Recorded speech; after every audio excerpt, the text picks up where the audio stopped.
What's cracking, everybody? Welcome back to the channel. New video. Let's get it.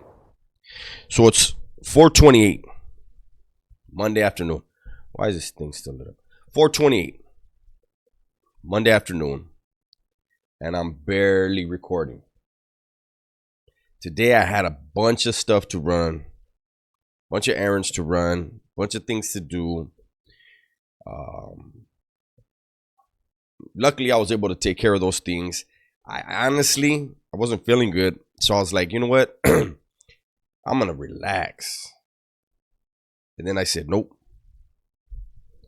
You guys been showing me so much love that I'm like, you know what? I got to make sure I do my part to keep you guys entertained. Today's video is not going to be anything spectacular because I want to make sure I get something out here for you guys. So this video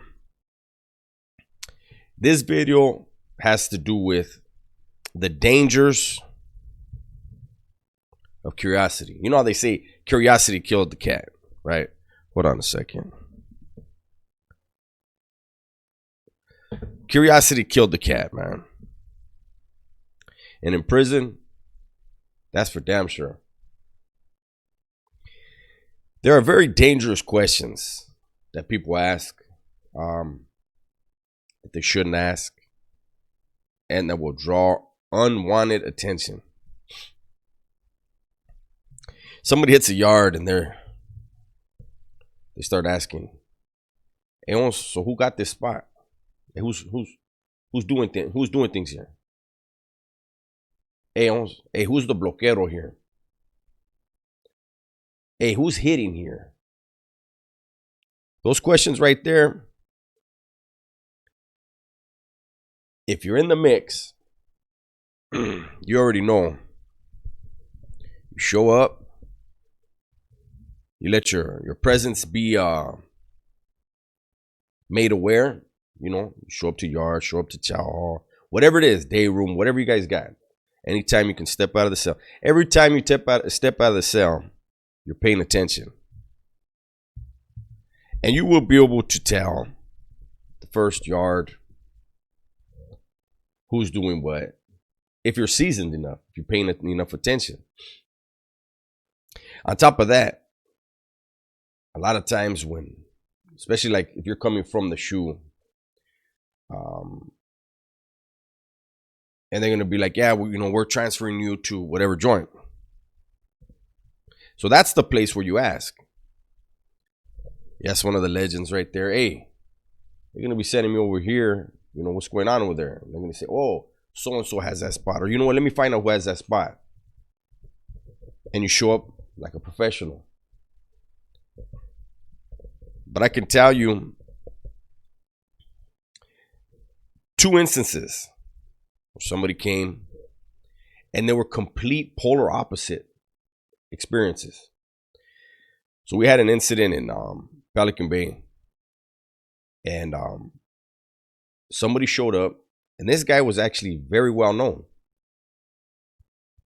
He had been in Corcoran Shoe during the war over there, you know, the rooster fighting, whatever you want to call it, when they were setting people up. And he was one of the guys known from down south to have major hands.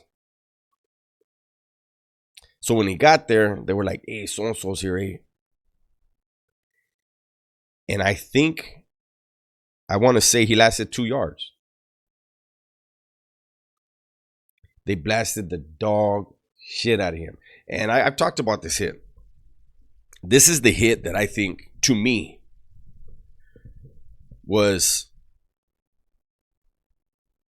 the most brutal. You know, and I see it in the comments. You know, we're not going to get into that stuff anymore. Hold on, let me fix that right there. We're not going to get into it. People talk about, oh, well, these guys had knives and these guys didn't, you know, but nobody got killed. You know how hard it is to kill somebody with a knife? Honestly. Most guys in there, especially if they're seasoned, when they're getting moved on, they're protecting their chest area. Yeah, there's places you can hit. But anyways, so this guy had came, right? And they started asking who had what, who was doing things. And it was just those guys that were in charge. I had no responsibility on that yard. So the guys that did felt like something was fishy. And so they made the decision to go ahead and knock him down, right? Whack this guy. The two dudes that they put on him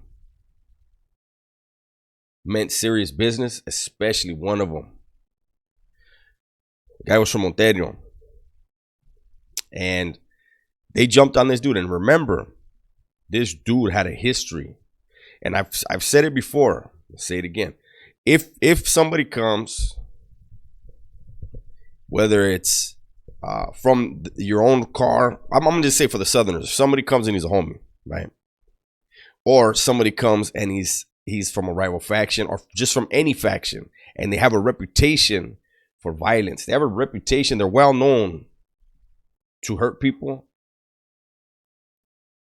Who gets sent on them is going to be well known to hurt people. And they're going to be sent with something real nice. And I've mentioned that before in other videos where when somebody is deemed a trophy or a target, those are the ones the most seasoned guys want to go after. And they want to go after them with the best weapons. So this dude was walking, and I remember I just happened to glance over, and I just saw it. Like, I didn't know that hit was going to go down on that guy, right? I just happened to glance over, and I saw the first one to hit him. Boom. And there was a spray of blood. He squared off and started chunking him, and they were thrilling him. And they took him to the ground, and they were on him. And this is the one where I told you guys, that guy that was on him, the one from Ontario, that would not get off him, he had one arm wrapped around him. And usually you don't see dudes do big motions. You know, they do more like digging into you. You know what I mean? So the who that doesn't know, like, is he whacking him? Is he punching him? But no, this dude was bringing it all the way back. Boom. Boom. And you could hear it. I was across the yard. You could hear him. It was like. And you could see how big the piece was. They had already beat the second dude off of him. But the one from Ontario was, he wanted it to be known that, you know, fucking with him, he ain't playing. If they send him after you, that's the boogeyman coming. And I remember the gunners were saying to the cops, back up. He's killing them. Back up. I'm going to shoot. Don't have a clear shot. You can hear it on the radio, and you can hear him on the intercom, right? Those cops, man, I don't know why they had that compassion or whatever you want to call it, but they were even telling them, you're killing them. That's enough. Just let it go already. And they had him by his feet. They were pulling so hard to try to pull him off of that dude that his body was elevated off the ground, and he still had his arm wrapped around him and was just hitting him. I don't know if he just got tired or he felt like, okay, he's done. And he let go. And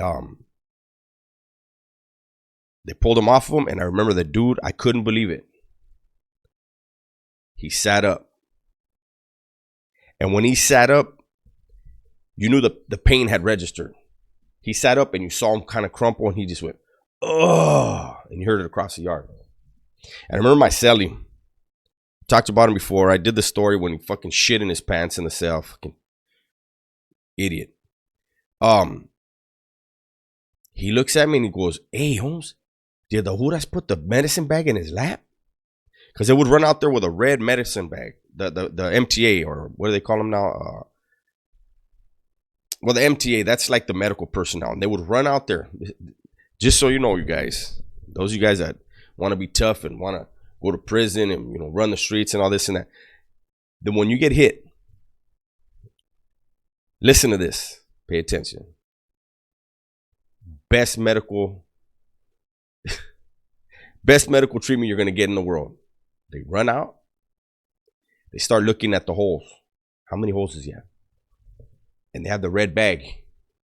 Here they come to save the day.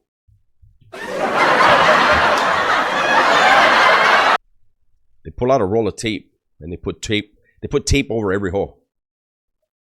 Never understood that. You're still fucking bleeding. You're just bleeding on the inside.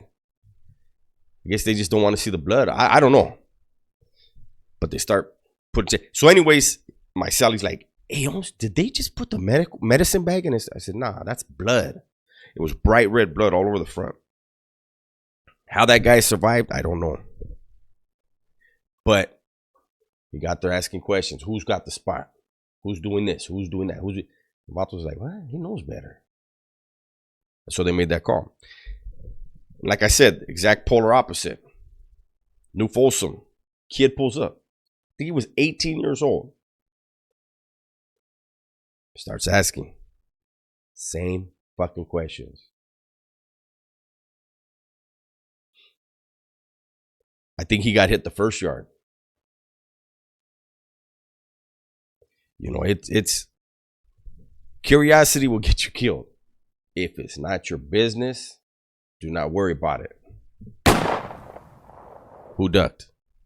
But anyways, today I just wanted to do a little quick one. Just give you guys a little story. You know, I apologize for getting this out late. Tomorrow I should be on schedule, hopefully. I would like to do something on the small channel as well. I should have went live today again. I know I'm supposed to go Monday, Wednesday, and Friday. So those of you that do look forward to that, I apologize to you. Let's see if tomorrow we can get a video, a reaction, anything on the small channel, and then do something here. If you guys have any suggestions of a story you would like to hear on this channel tomorrow, let me know. And if I feel like I can talk about it, I will. If you aren't subscribed, do me a favor, hit the subscribe button, share the video, leave a like, and comment. Appreciate you guys. Everybody, please be safe, be smart, and tell the ones you love that you love them. I'm out.